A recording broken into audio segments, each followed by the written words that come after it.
बिस्मिल्लाहिर्रहमानिर्रहीम। अस्सलाम वालेकुम नाज़रीन। प्रोग्राम हकीकत क्या है में मैं हूँ आपका मेज़बान एहसन हमीद राजा। नाज़रीन, आपको बताएँ कि आज ख़ुसूसी तौर पर हमारे जो मेहमान हैं उनका तारुफ़ मैं आपसे कराए देता हूँ। अम्मारा शाहरुख साहिबा सोशल एक्टिविस्ट हैं, स्टूडियो में अभी हमारे साथ मौजूद हैं। और डॉक्टर नूर फ़ातिमा सीनियर तज़कियाकार और इक़्तिसादी उमूर पर जो गहरी निगाह रखती हैं वो भी हमारे साथ मौजूद हैं। हम बात करेंगे पाकिस्तान की जो एक पॉलिटिकल क्राइसिस के हवाले से और साथ मईशत के हवाले से, और मईशत में इस्तेहकाम कैसे आ सकता है। जो सरमायाकारी बड़े पैमाने पर जिसके ऐलानात किए जा रहे हैं, और उम्मीद यही ज़ाहिर की जा रही है कि आने वाले दिनों में पाकिस्तान में एक अच्छी सरमायाकारी आएगी जिससे मुल्की मईशत जो ज़ुबूहाली का शिकार है उससे निकलने में आसानियाँ होंगी। सबसे पहले मैं मारा शाहरुख साहिबा आपकी जानिब आऊँगा और मैं बात करूँगा। कतर $3 अरब सरमायाकारी करेगा। वज़ीर इत्तलात ने इस हवाले से कहा है। 2 रोज़ा दौरा था वज़ीर आज़म का कतर का, और वज़ीर-ए-आज़म से कतर बिज़नेस मैन एसोसिएशन के वफ़द की मुलाकात हुई और सरमायाकारी में दिलचस्पी का इज़हार किया गया। ओपोज़िशन की जानिब से भी कुछ तनकीद की जा रही है। शंघाई कोऑपरेशन ऑर्गेनाइज़ेशन के जो यहाँ पे इजलास हुआ उसके बाद आपने तमाम तर चीज़ें देखी कि पाकिस्तान के लिए एक अच्छा सिनेरियो बनने जा रहा है। कितनी इम्पोर्टेंस है इन तमाम तर चीज़ों की, और जो मुल्क की मईशत है उसकी बेहतरी की जानिब गामज़न होने के लिए? अस्सलाम वालेकुम। Thank you Ehsan for having me on this show. सबसे पहले मैं एक चीज़ मेंशन कर दूं कि इस वक्त जो जियोपॉलिटिकल सिचुएशन कंट्री में है, एक तो मैं इस चीज़ को बहुत अप्रिशिएट करूंगी कि गवर्नमेंट ने ये इनिशिएटिव लिया है कि हम अब डिटोरिएशन से निकल के तो डेवलपमेंट की तरफ जा रहे हैं। ट्रेड को ओपन होना चाहिए, इंटरनेशनल ट्रेड को ओपन होना चाहिए। हमारे बहुत सारे ममालिक ऐसे हैं जो हमारे साथ ट्रेड करना चाहते हैं, हमारे साथ इम्पोर्ट एक्सपोर्ट में इंटरेस्टेड हैं। We should be open, the sanction should be lifted. और हमारे पास जितनी भी अपॉर्चुनिटीज आ रही हैं, इससे हमारी इकोनॉमी में बेहतरी आएगी, इससे स्टेबिलिटी में बेहतरी आएगी, इससे हमारी ओवरऑल जो इकोनॉमिक क्राइसिस सिचुएशन हैं। जो है, वो हुँ। क्राइसिस जो है वो ऑलरेडी हम लोग इन्फ्लेशन से बाहर आ रहे हैं। पिछले 12 माह के अंदर हमने ये नोटिस किया है कि हम लोग इन्फ्लेशन से काफी हद तक बाहर आ चुके हैं। तो हालात बेहतरी की तरफ जा रहे हैं। इकोनॉमिकल उससे भी देखिए, अभी जो जनरल इलेक्शन कंडक्ट हुआ उसके बावजूद भी पॉलिटिकल अनसर्टेनिटी बाकी है, अभी हुँ, भी है। हुँ, इट हुँ। इज सस्टेनिंग, सही। but even then the sitting government has been initiated a very positive step towards trade, towards business. Doctor Noor Fatima Sahiba, आपसे मैं पूछूँगा, एक तो जो पॉलिटिकल क्राइसिस है उस हवाले से भी, और साथ जो सरमायाकारी आने जा रही है जिसके ऐलानात हुए हैं। इससे पहले आपने देखा कि सऊदी अरब $2.3 बिलियन से ज़ायद सरमायाकारी करना चाह रहा था। वज़ीर-ए-आज़म का जो दौरा हुआ उसके बाद $2.8 बिलियन की सरमायाकारी वो करने जा रहे हैं। कितना इम्पैक्ट देखती हैं? क्या मईशत जो ज़ुबूहाली का शिकार है उसमें बेहतरी की उम्मीदें हैं ये इन्वेस्टमेंट आने के बाद? जी, बिल्कुल है। Thank you so much Ehsan. Actually देखिए, अभी जब आपका आईएमएफ का एग्रीमेंट जो है वो साइन होता है, उसके बाद आप देखते हैं कि इमीडिएटली आपको डिफरेंट किस्म की जो इनकरेजिंग सिचुएशन नज़र आती है। फॉर इंस्टेंस सऊदी की तरफ से उस वक़्त ही बहुत सारे जो एलिमेंट्स हैं वो सामने आते हैं, उनका इंटरेस्ट सामने आता है। इसके अलावा नेचुरली जब आईएमएफ का एग्रीमेंट अभी नहीं हुआ था, उससे पहले भी आप देखिए तो यूएई का इंटरेस्ट था। जो हमारे चाइना का जो सेकंड जो होना है, सीपैक का जो सेकंड पार्ट है उसको स्टार्ट होना है। तो चीजें जो है वो ऑलरेडी पाइपलाइन में थी, but they were just waiting for the credibility जो हमें मिलनी थी आईएमएफ से एग्रीमेंट के बाद।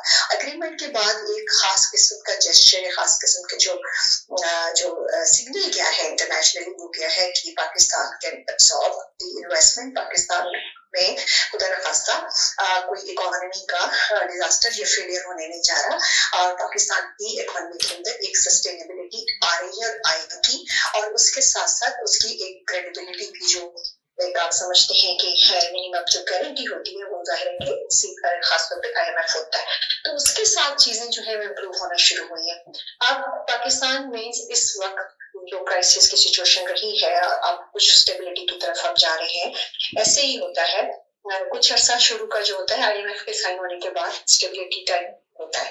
तो वो स्टेबिलिटी टाइम के अंदर अब हमारे पास ये है कि हम इमीडिएटली क्या करें, वो कौन से फैक्टर्स हैं जिससे पाकिस्तान की इकोनॉमी को कुछ थोड़ा सा एक स्पेस मिल सकती है। उसमें टॉप मोस्ट चीज जो है वो इन्वेस्टमेंट है। अब ठीक। सऊदी भी इन्वेस्ट कर रहा है, अभी गए हैं, फर्दर बेहतरी हुई है। ऐसे ही होता है when you meet the people, खासतौर पे जो हमारे अभी शंघाई कॉन्फ्रेंस के अंदर भी लोगों से मुलाकात हुई तो बहुत सारी, ठीक है, देखिए सब लोग आपके साथ एक उस पे पेज पे नहीं हुआ करते। बहुत सारी अपोजिशन की जाहिर क्रिटिसिज्म है, होती है, एक मुल्कों में ये सब होता है, लेकिन अल्टीमेटली बॉटम लाइन ये है कि आप एक डेवलपमेंट की तरफ जा रहे हैं, लोगों का ट्रस्ट आपकी तरफ आ रहा है, इंटरनेशनली इन्वेस्टर्स आपको ट्रस्ट कर रहे हैं, मुल्क आपको इन्वेस्ट करना चाहते हैं। सेंट्रल एशिया आपके साथ जो है हमारा, खासतौर पे एनर्जी के लिए हमारा एंगेजमेंट रिलेशनशिप है सेंट्रल एशिया से, वो हमारा डेवलप होगा। नेचुरली कासा 1000 है, और इसके अलावा जो और हमारे एनर्जी प्रोजेक्ट्स हैं वो होंगे। तो ये investment he is the only source जिससे आप इमीडिएटली एक आप सोर्स क्रिएट कर सकते हैं जो आपको फिजिकल स्पेस दे सकता है। अच्छा डॉक्टर नूर फातिमा साहिबा, मैं आपसे ही एक चीज और कंफर्म करना चाहता हूँ। एक तो आईएमएफ का ये लास्ट कर्ज हो सकता है, या आईएमएफ से जान हम कैसे छुड़ा सकते हैं? पिछले दिनों भी मैंने एक रिपोर्ट देखी, उसमें आईएमएफ की जानिब से ये कहा जा रहा था कि पाकिस्तान में जो महंगाई है उसमें कमी आई है, लेकिन एज सच मैं और आप देखें यहाँ पे आम आदमी के लिए तो कोई महंगाई में कमी उस तरह नहीं आई। देखिए, पहली बात तो ये है कि it is not for IMF to bring it to the last programme ना, आईएमएफ ने तो नहीं करना, वो हमने खुद करना है। It is your own commitment with yourself as a country कि आपने क्या आईएमएफ से जान छुड़ानी है कि नहीं, तो वो आपको करना पड़ेगा। सारे वो रेसिपी पूरी करनी पड़ेगी जो कि इसको रिक्वायर करती है कि आप किस तरीके से इससे जान छुड़ा सकते हैं। वो नेचुरली आपको मैक्रो इकोनॉमिक इंडिकेटर्स अपने बेहतर करने पड़ेंगे, डेवलपमेंट करनी पड़ेगी, सेल्फ रिलायंस पे जाना पड़ेगा। तो इसलिए ये पॉसिबल हो सकता है, इसमें कोई दो राय नहीं है। आई एम जस्ट ऑप्टिमिस्टिक कि इसलिए पॉसिबल हो सकता है कि हम दोबारा ना जाए, लेकिन ना जाने के लिए जो रीजंस हैं कि आप क्यों जाते हैं, उन रीजंस पे आपके फिस्कल डेफिसिट और trade deficit, naturally balance of payment crisis जो है वो आपको लेके जाता है। वो आप उसको क्रिएट नहीं होना चाहिए, उसको आप सस्टेनेबल रखें तो नेचुरली आप दोबारा नहीं जाएंगे, which is easier said than done of course. बाकी ये है कि जो सेकंड पार्ट क्या था आपके क्वेश्चन का, सॉरी? मैं इस हवाले से भी पूछना चाहता हूँ, एक तो वैसे मिसाल कोई ऐसी कंट्री जिसने आईएमएफ से जान छुड़ाई हो रिसेंटली या इससे पहले भी, जिसको आप ये कह सकते हैं कि हम एक प्रैक्टिकली तौर पर देखते हुए या एक आप रिसर्च की बुनियाद पर हम ये कह सकते हैं कि उसे आगे लेकर बढ़ सकते हैं, वो कौन सी कोई ऐसी कंट्री है जिसकी ऐसी मिसाल है कि उसने आईएमएफ से जान छुड़ाई हो, हम भी उसे फॉलो कर सकें? बिल्कुल है, बिल्कुल है। देखिए, इंडिया ने भी बहुत अर्सा पहले आईएमएफ के पास जाना छोड़ दिया।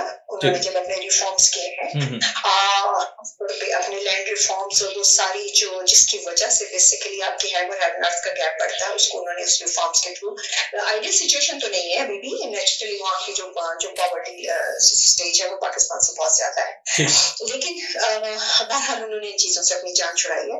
New Zealand is the country which I would like to mention. ठीक है, न्यूजीलैंड ने लोन लिया, उसके बाद उसको सक्सेसफुली किया और आज तक दोबारा उसके पास नहीं होंगे। ये आपकी ये कोई ऐसी चीज नहीं है ना, ये this is a man-made thing that definitely हमने वो इंस्टीट्यूट बनाए और उसकी वजह से बनाए थे कि आपकी एक जो सॉवरेनिटी है एक मुल्क की रहनी चाहिए और आपको लोन भी मिल जाए, लेकिन ये it's completely in your own control कि आप उनके पास दोबारा ना जाए। तो ये पॉसिबल बिल्कुल है कि आप उनके पास ना जाए, और वो सारे मैक्रो इकोनॉमिक इंडिकेटर्स देखिए। सबसे पहले फंडामेंटल आपका फिस्कल बैलेंस है, we have that fiscal balance का ताल्लुक आपके फिर इन्वेस्टमेंट से है, ट्रेड से है और डाइवर्सिफिकेशन ऑफ द ट्रेड से है। जितना आप डाइवर्सिफाई करेंगे एरियाज को और कमोडिटी को, उतना आप आईएमएफ से दूर होते जाएंगे। अच्छा, ये पॉलिटिकल कम्युनिटी के हवाले से बात की जाए, खास करके कौमी असेंबली में और जो सेनेट में लोग बैठे हुए हैं, इनकी जो इम्यूनिटीज हैं उस पर अगर बात की जाए, जितनी बड़ी ये मरात ले रहे हैं, अगर उसमें भी ये कट किया जाए और खास करके मुल्क की मईशत को बेहतर करने के लिए, तो ये कितना अहम होगा? जी बिल्कुल होता है। इनफैक्ट देखिए, अगर इसको हम अगर टारगेटेड करेंगे तो it will never be accepted by the people generally and by the institutions also. ये आपको करना पड़ेगा through reforms. Once principle for everyone आप रखेंगे, उसमें फिर आप देखेंगे कि जितने भी लोग उस प्रिंसिपल्स के अंदर आएंगे, चाहे वो एलीट क्लास के किसी भी हिस्से से ताल्लुक रखते हो, तो उन सबकी फिर वो मिरात आपको खत्म करनी पड़ेगी ना। इसीलिए तो देखिए, इसीलिए तो रिफॉर्म्स बार बार आईएमएफ आपसे कह रहा है, रिफॉर्म्स कह रहा है वो। जब हम लीकेजेस देखते हैं कि वो कंपनीज जो स्टेट ओन्ड कंपनीज है, लेकिन उनमें लीकेजेस इतने हैं, आपके मेरे बजट से वो लीकेजेस पूरे हो रहे हैं, लेकिन आप कहते हैं कि ये प्राइवेटाइज नहीं होने चाहिए। ठीक। तो नेचुरली बजट एक जब आप लीकेज हो रहा है तो कहाँ से आपके रेवेन्यू पूरा हो सकेगा। तो बहुत सारी चीजें जो रिफॉर्म्स इसीलिए किए जा रहे हैं, रिफॉर्म्स IMF के लिए नहीं है, बाय द वे रिफॉर्म्स हमारी अपनी इकोनॉमी को खड़ा करने के लिए है। अच्छा डॉक्टर साहिबा, एक और चीज़ बड़ी अहम है कि इससे पहले भी सरमायाकारी सऊदी अरब की जानिब से आई, कतर की जानिब से आई, मुत्तहिदा अरब अमारात की जानिब से, चीन की जानिब से, लेकिन ये मुल्क की जो कंडीशन है वो ठीक ना हो सकी, मईशत हमारी ठीक ना हो सकी। इसकी क्या वजूहात हैं? देखिए, पहली बात ये है कि किसी भी इन्वेस्टमेंट को प्लेज कर देना और उस इन्वेस्टमेंट का ट्रांसलेट होना दो डिफरेंट बातें होती हैं। अभी तक आपके पास प्लेज नहीं है ज्यादा, सीपैक आपके पास ट्रांसलेट हुआ, लेकिन अनफॉर्चुनेटली हमने सीपैक के साथ भी क्या किया, जिसको बहुत जल्दी फास्ट पेस्ट होना चाहिए था ताकि आपका टर्निंग पॉइंट हो जाता, उसको हमने स्लो कर दिया। फिर हमने इस तरह की स्टेटमेंट्स दी हैं कि हम सीपैक को रिव्यू कर रहे हैं। उससे क्या हुआ, उससे बहुत सारी इन्वेस्टमेंट शायद अभी हो गई। ठीक है, तो जहां तक मुझे याद आया, आपने ये उसी से लिंक होता है, आपका सेकंड क्वेश्चन था कि जी फिर महंगाई हमें कम नजर क्यों नहीं आती। देखिए, महंगाई का जो बेस होता है ना, एक बेस होता है, वो अगर आप देखें तो वो रुका है, इसलिए कि जब हम रात में जाते थे तो डिफरेंट हम पे करते थे कमोडिटी प्राइस, एंड मॉर्निंग में डिफरेंट होती थी। ठीक है, इस हद तक वो जो हाइपर इन्फ्लेशन था, वो जो अनसर्टेनिटी थी, विदाउट रीजनिंग, जो मिस गवर्नेंस की वजह से जो इन्फ्लेशन हो रहा था, कम से कम वो इन्फ्लेशन अब आपको नजर नहीं आता। हाँ, it is related to the fuel prices, yes, it is related to your power prices, yes, उससे ये जुड़ा हुआ है, तो वो आपको जरूर नजर आता है। उस पर भी naturally they need to have a reforms, but inflation naturally हमें, अब अगर ये कोई कहे कि 40% इन्फ्लेशन था फॉर इंस्टेंस एक साल पहले या 6 मंथ्स पहले, और अब हम कहें जी कि वो सिंगल डिजिट हो गया, तो it look like a miracle.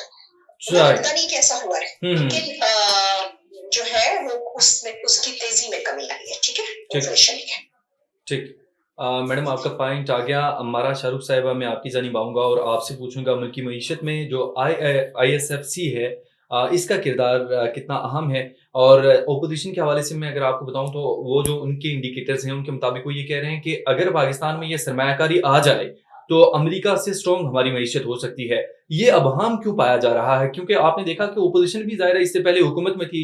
अगर PTI की बात करें, डिफरेंट जो मुफ्ती इस्माइल वगैरह हैं वो भी वज़ीर ख़ज़ाना रहे हैं, साबिक़ वज़ीर ख़ज़ाना, तो वो इस हवाले से अबहम क्यों जाहिर कर रहे हैं? क्या इससे पहले जितनी भी सरमायाकारी आई वो वाकई में सही मानों में ना इन्वेस्ट हो सकी?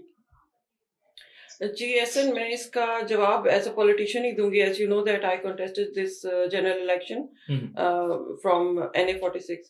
सो ये जियोपॉलिटिकल सिचुएशन को भी लेके और वैसे भी ये पॉलिटिकल अनस्टेबिलिटी इसके ऊपर बहुत ज़्यादा इफेक्ट कर रही है और इसको रिफॉर्म्स इसमें लाने की ज़रूरत है। अभी मैं मैडम की बात सुन रही थी, मैडम फातिमा ने बिल्कुल सही बात की है और इससे मैं बिल्कुल इत्तेफाक करती हूँ। एक तो ये कि पॉलिटिकल स्टेबिलिटी, दूसरा ये कि टैक्स रिफॉर्म्स की हमें ज़रूरत है। हमारे जितने ज़्यादा हमारी पॉपुलेशन टैक्स फाइलर होगी, एक ये चीज़। दूसरे अब ये FII का मैं अभी जिक्र करना चाहती हूँ कि ये जो अभी कॉन्फ्रेंस हुई है सऊदी अरब के कैपिटल में, इसके अंदर आपको पता है कि बहुत around 7,000 participants have been participated related to RT, related to artificial intelligence। बहुत बड़ी बड़ी कंपनीज आई।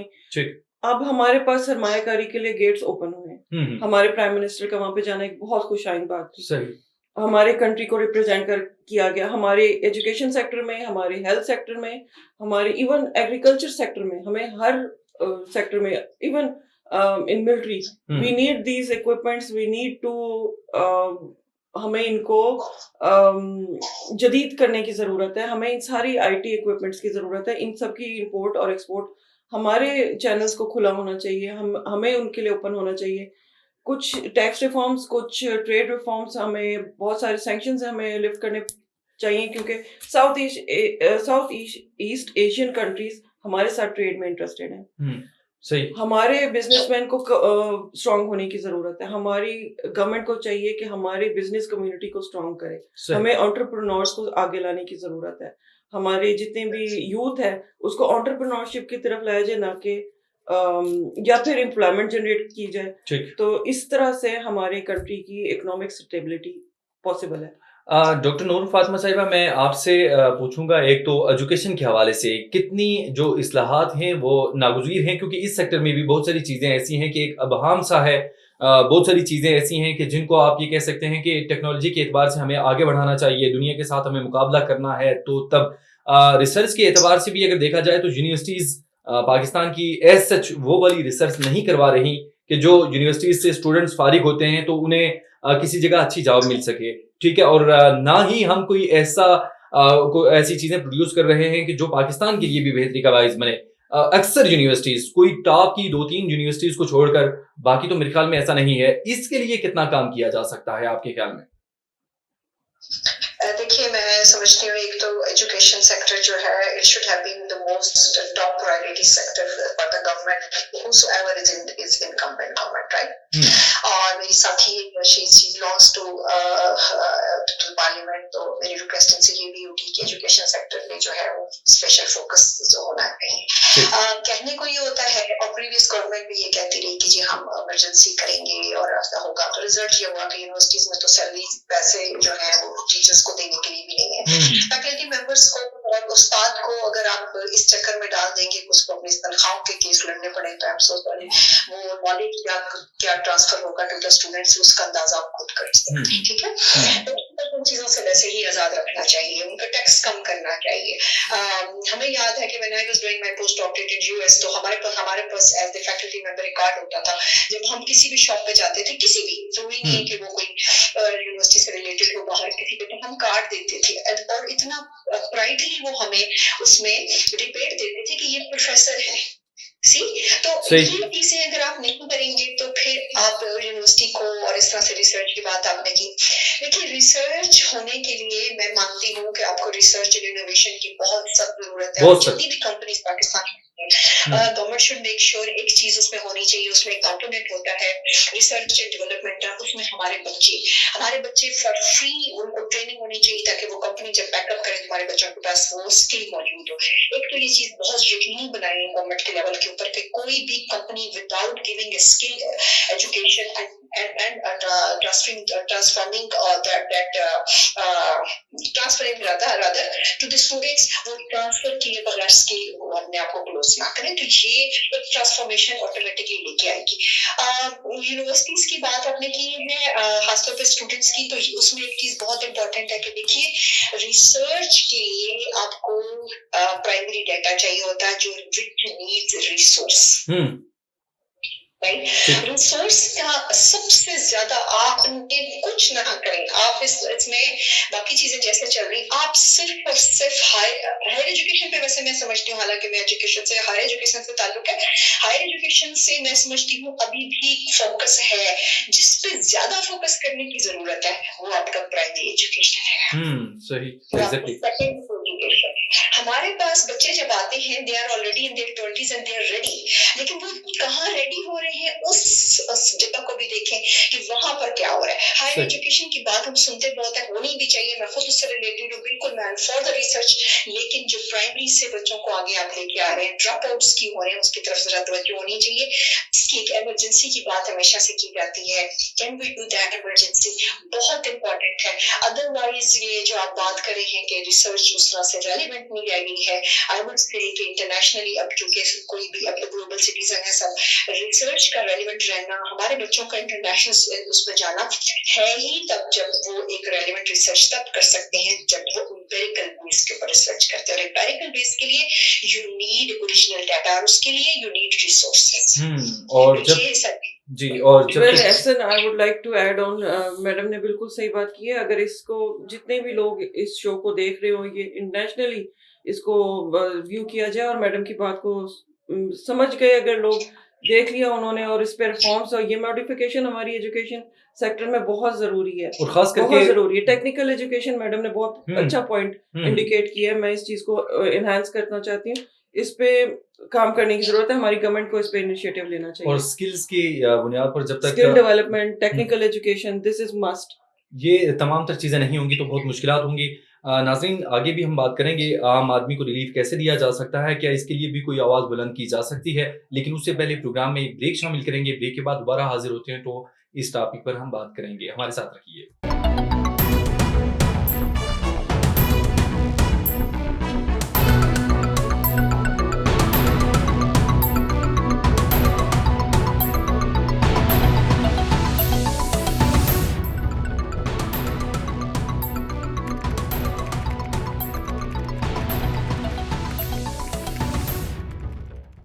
नाज़रीन, प्रोग्राम में आपको खुशामदीद कहते हैं। हम बात कर रहे थे फ्यूचर इन्वेस्टमेंट और जो इसके इनिशिएटिव हैं उस हवाले से।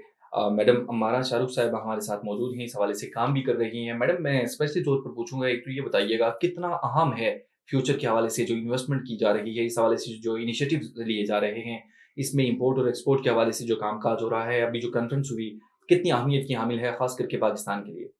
जी, एहसन, मैं इसको बहुत बहुत ही बड़ा एक इकदाम समझती हूँ कि हमारे प्राइम मिनिस्टर ने जाके पाकिस्तान को इस कॉन्फ्रेंस में रिप्रेजेंट किया। ठीक। बीइंग मेंबर पीआरसीसीएसएफ, ये एक थिंक टैंक है पाकिस्तान का, only think tank, I am a member of it and we work on CPEC, हमारा subject BRI, belt and road initiative. ठीक ठीक। ये भी एक बहुत बड़ा बहुत इकोनॉमिक बड़ा। Corridor, is economic corridor, hmm. China का बहुत बड़ा इनिशिएटिव है। 60 बिलियन डॉलर से 2030 ज्यादा की सरमायाकारी True. इसके जरिए हो रही है। और इसमें बहुत से साउथ एशियन कंट्रीज यूरोप के साथ कनेक्टेड, ये कनेक्टिविटी, उसमें आप देखें कि जब रोड और एक चैनल जब खुलता है ट्रांसपोर्टेशन के लिए, ठीक। तो नेचुरली वहाँ पे बिजनेस भी आता है, नेचुरली वहाँ पे पॉपुलेशन भी आती है। तो इस तरह से हमारी फ्यूचर इन्वेस्टमेंट की अब मैं बात करती हूँ। चले, हम अभी सऊदी अरब के कैपिटल में ये कॉन्फ्रेंस हेल्ड हुई and more than 7,000 participant have been participated. इसमें आईटी की बड़ी बड़ी कंपनीज, इसमें बहुत बड़ी बड़ी जो बिजनेस कंपनीज हैं, एप्पल और ऑटोमोबाइल कंपनीज, इन्होंने वहाँ पे हिस्सा लिया था। हमारा मुल्क वहाँ पे रिप्रेजेंट हुआ है।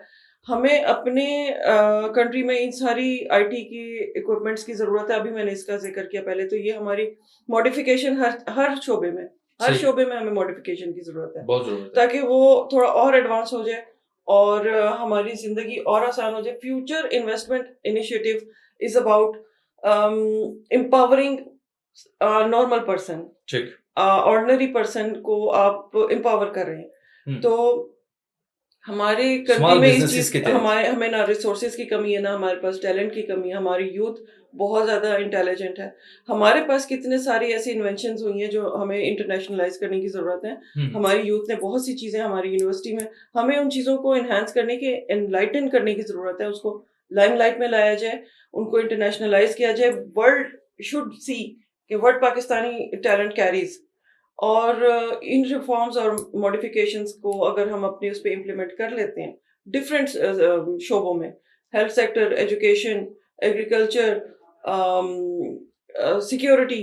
अभी सिक्योरिटी का मैंने अभी नाम लिया, तो मुझे टर्की की तरफ से एक बहुत अच्छा प्रपोजल हमें आया था फॉर सिक्योरिटी इक्विपमेंट। इसके बारे में बात चल रही है टीडैप के साथ। मैंने अप्रूवल के लिए मैंने उनको एक एप्लीकेशन दी हुई है कि ये ट्रेड चैनल एक ओपन हो जाए ताकि वो शिपमेंट हमें हमारे साथ कर सकें।